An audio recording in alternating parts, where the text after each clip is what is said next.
માટે માઠા સમાચાર આવ્યા છે। હવામાન નિષ્ણાંત અંબાલાલ પટેલે ખેડૂતો માટે મહત્વની આગાહી કરી છે।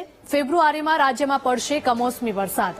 ગુજરાતના મોટાભાગના વિસ્તારમાં કમોસમી વરસાદ પડવાની શક્યતા છે। વેસ્ટર્ન ડિસ્ટર્બન્સ સક્રિય થઈ રહ્યું છે।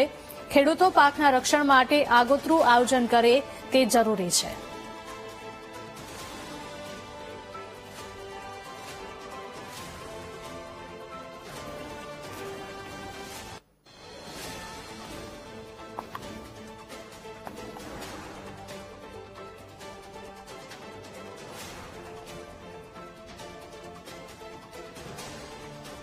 આગામી દિવસોમાં હવામાનમાં મોટા ફેરફાર થવા જઈ રહ્યા છે।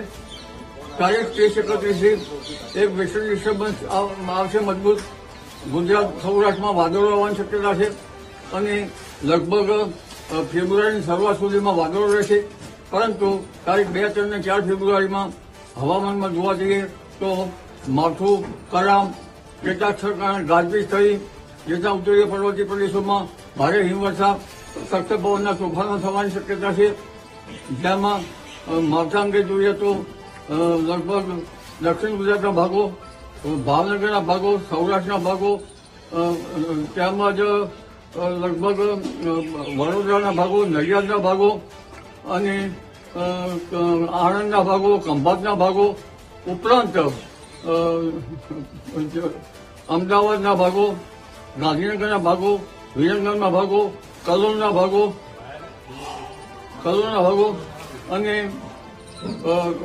લગભગ પંચમહાલના ભાગો, લીમખેડના ભાગો, તેમજ સાબરકાંઠાના ભાગો અને ઉત્તર ગુજરાતના મહેસાણાના ભાગો, કેટલાક સૌરાષ્ટ્રના ભાગો, ઉત્તર સૌરાષ્ટ્રના ભાગો, આ બધા ભાગોમાં માવઠું થવાની શક્યતા છે।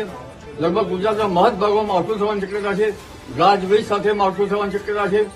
આથી ખેડૂત ભાઈઓએ આ અંગે આગોતરી જે